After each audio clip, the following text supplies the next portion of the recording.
огтлол ийм тэнцүү 5 кНм, гулзаалах момент Q тэнцүү 12 кНм хүчний хөндлөн хүчний үйлчлэлд тухайн даннуурын хөндлөн охлод үүсэх тангидсаал болон нормал хүчлийг тодорхойлъё. За эдгээрийг тодорхойлохын тулд бид нар сортомтоос 16 номерын дуу таврын өгөгдлийг авна. За ингээ 16 номерын дуу таврын өгөгдлийг сортомтоос авахад хөндлөн охтлын талбай нь 20.2 см квадрат H буюу дуу таврын дугаарыг заадаг энэ H маань 16 см. За D буюу энэ хэсгийн өргөн 1.5 см, T буюу улны дээд доод улны зузаан 178 см, B буюу дээд доод улны өргөн 8.1 см, X тэнхлэгтэй харьцангуй инерцийн момент маань 873 см-ийн дөрвөн зэрэгт байна. За мөн зааг тэнхлэгтэй харьцангуй статик момент маань 62.3 см-ийн Q зэрэгт байж гин. Ингээд бид нар нормал болон тангидсаал хүчлийг бодохдоо тухайн хөндлөн огтлол дээр цэгүүд авах хэрэгтэй. За ингээд цэгүүдийг дугаарлая. Энд 1 цэг гээд авчи. Энэ дээр 2 цэг гээд авчи. Энэ дээр 2 штрих гээд авчи. За энэ дээр би 3 гээд авчи. За энэ дээр 4 штрих.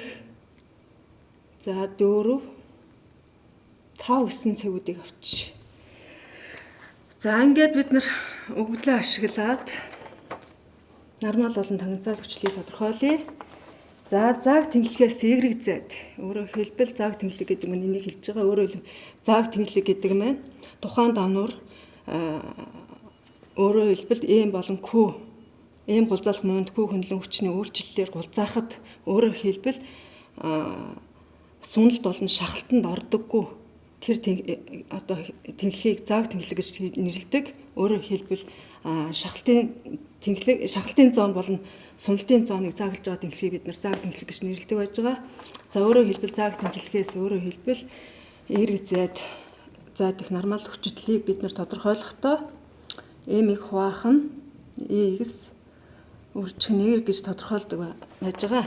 За эндээс бид нар Y гэдэг маань өөрөөр хэлбэл Y максимум буюу манайхаар энэ өгцөн дуутаар огтлоо даннуурын хувьд нэмэх хансах тэмдэгтэй. Өөрөөр хэлбэл бид нар ингээд авчих юм бол 2-ны H гэж нэрлэж болох юм. За ингээд авчих юм бол энд бидний эндээс сигма максимумын утга гарч ирнэ. Өөрөөр хэлбэл яах нь вэхээр Y максимум утганд яах нь нормал хүчлийн хамгийн их утга гарах хэрэгтэй. За нормал хүчлийн бодохдоо M маань бидний өгөгдөл дээр 5-ыг үржих нь 5 кНм гэж байгаа юм чинь 5-ыг үржих нь 13 зэрэгт Нм байж таарна 800. За X тэнхлэгтэй харьцангуй эсрүүл инерцийн момент маань 873 см-ийн дөрвөн зэрэгт гэж байгаа юм чинь метрийн дөрвөн зэрэгт рүү шилжүүлнэ 10 асах 8 зэрэгт метрийн дөрвөн зэрэгт байж байгаа. За Y маань 2-ны H буюу 16-ны 2 8 см буюу 8-ыг үржих нь 10 асах 2 зэрэгт метр байж байгаа. Эндээс бид нар сигма максимум маань 45.8 мегапаскал гэж гаргаж ирнэ. За энийг ашиглаад бид нормал хүчлийнхаа бүрийг байгуулж болно. За ингээд нормал хүчлийнхаа бүрийг байгуулъя. Нормал хүчлийн бүрийг байгуулахдаа бид нар тэгээд шулуунуудын тусламжтайгаар байгуулна. За өөрөөр хэлбэл манай даннуурын хөндлөн огтлол маань тэгшгэнтэй өгж байгаа учраас бид нар 45.8 гэж тэмдэглэчихэд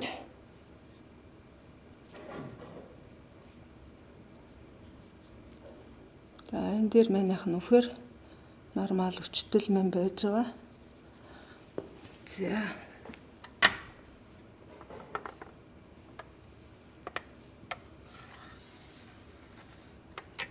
За тэгшгэнтэй учраас би энэ утгыг бас 45.8 гэж тэмдэглэлээ. За мэдээж энэ манайх нь хасах нэмэх утгатай байж идэг.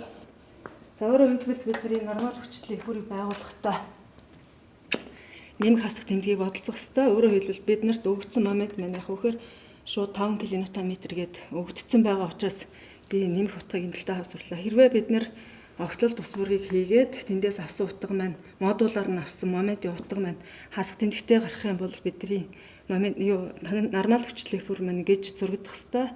За манай тохиол нэмэлт тэмдэгтэй байгаа учраас би ингэж зурлаа.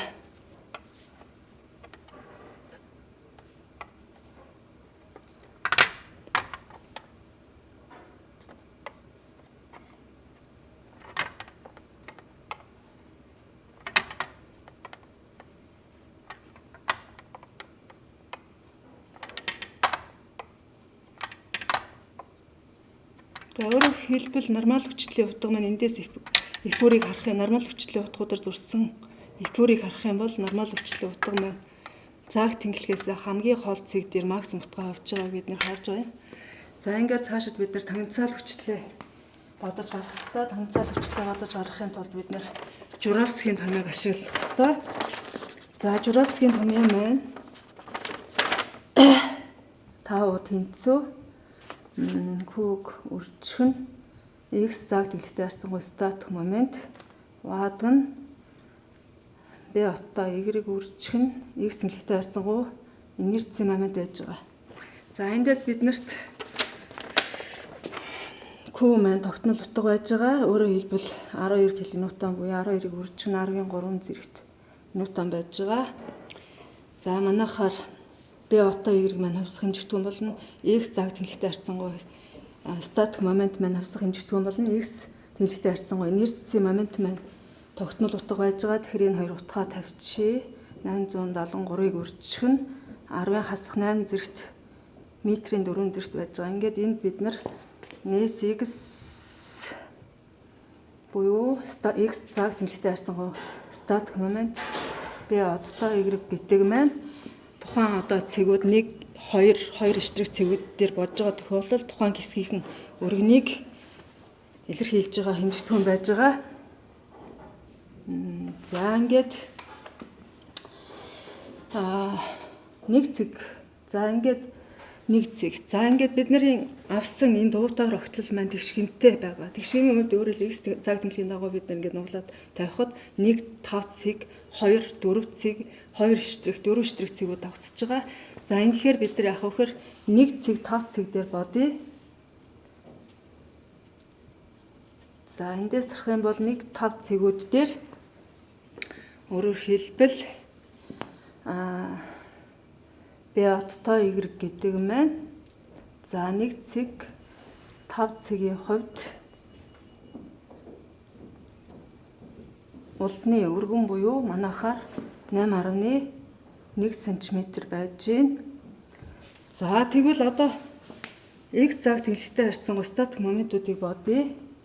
За X цаг тэнглэлтэй харьцангуй статик момент гэдэг маань манай тохиолдолд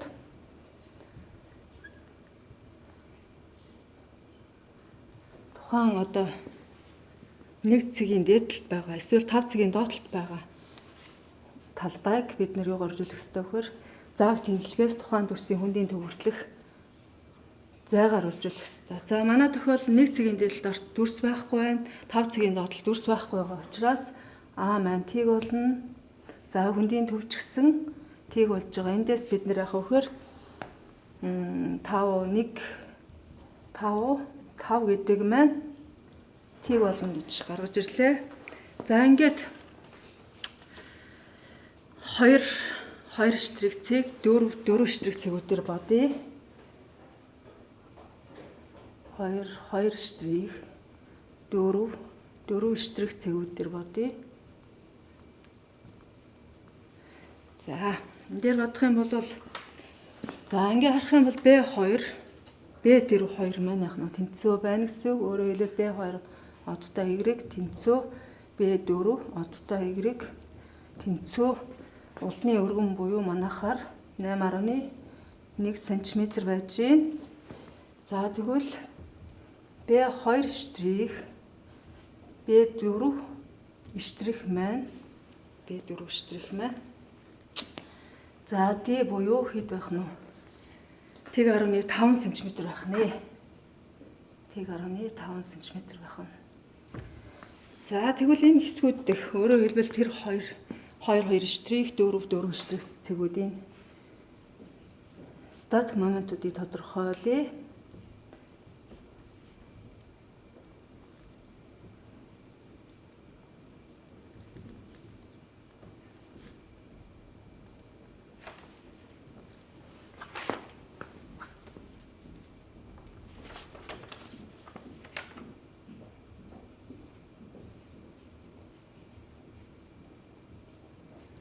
За энэ маань.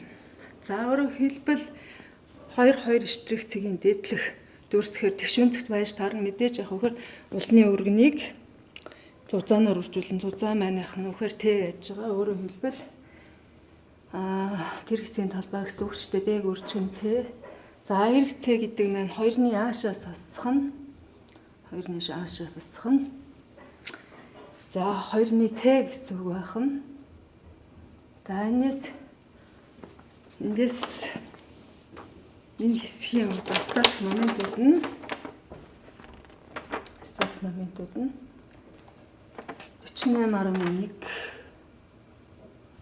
см-1 куб зэрэгт байна.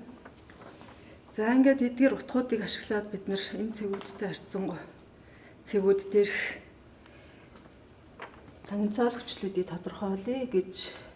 За тэгвэл та 2 5 4 маань 5 4 маань тэг 100-ны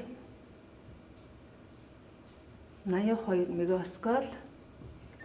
За 5 2 штрих 5 4 штрих маань 13.2 мегапаскал байна. За ингээд цаашид бид нэр 3 цэг дээр тангенцаалгчлалыг тодорхойлъё. За тэгэхээр 3 цэг дээрх тангенцаалгчлал маань. За Sx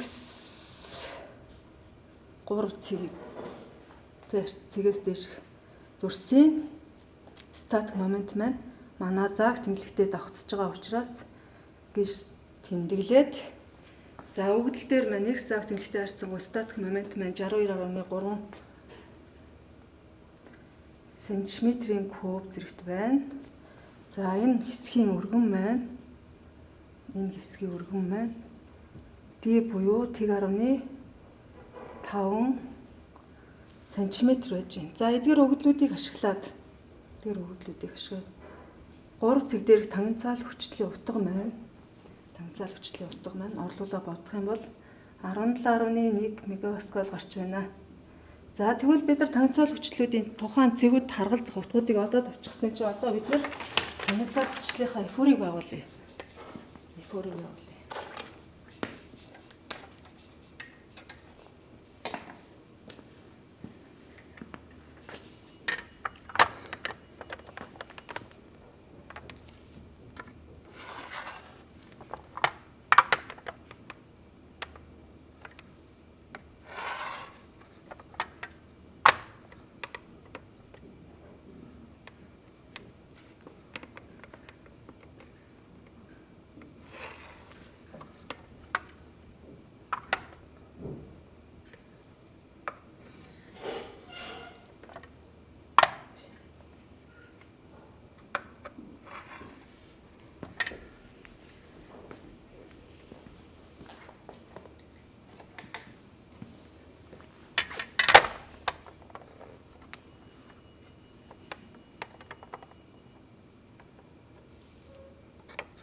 За нэг цэг болон 5 цэгүүд дээр тангенцаа хүчтлийн утгууд гарсан байж байна.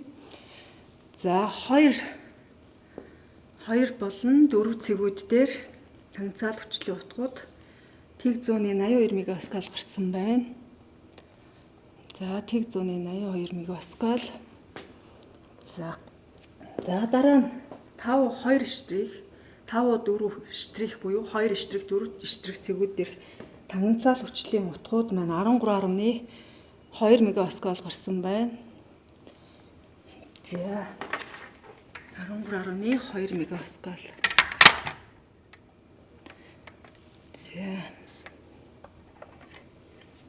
За 3 цэг дээр буюу зааг тэнхлэх дээрх тангансаал хүчлийн утга маань 17.1 мегапаскал гарсан байна. За ингээд эдгээр утгуудаа тэмдэглэе. Тэг 182 13 10.2 мегапаскал. За 17.1 мегапаскал.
За энэ хэмжээл хүчлийн эфүрийг байгуулах явцад бид нар нэг юм анхаарах хэрэгтэй. Өөрөөр хэлбэл бид нарт хэрвээ дамнуур дээр огтлол хийгээд тооцоо хийгээд тэндээсээ бид нар хөндлөн хүчний утгыг авсан бол өөрөөр хэлбэл бид нар дамнуурын одоо дотоод хүчний эфүр болох момент, хулцалах момент эфүрийг байгуулах хэрэгтэй. Эндээс бид нар хөндлөн хүчний утгын хамгийн их утгыг модулаар нь авдаг. Тэгвэл өөрөөр хэлбэл манай хөндлөн хүчний максимум утга маань хасах тэмдэгтэй байх юм бол тангансаал хүчлийн эфүр маань хүчлийнхаа хасах талд манай тохиолдолд өгөгдсөн хөндлөн хүч маань нэмэх тэмдэгтэй утга байгаа учраас бид нар нэмэх талдаа сурсан байна.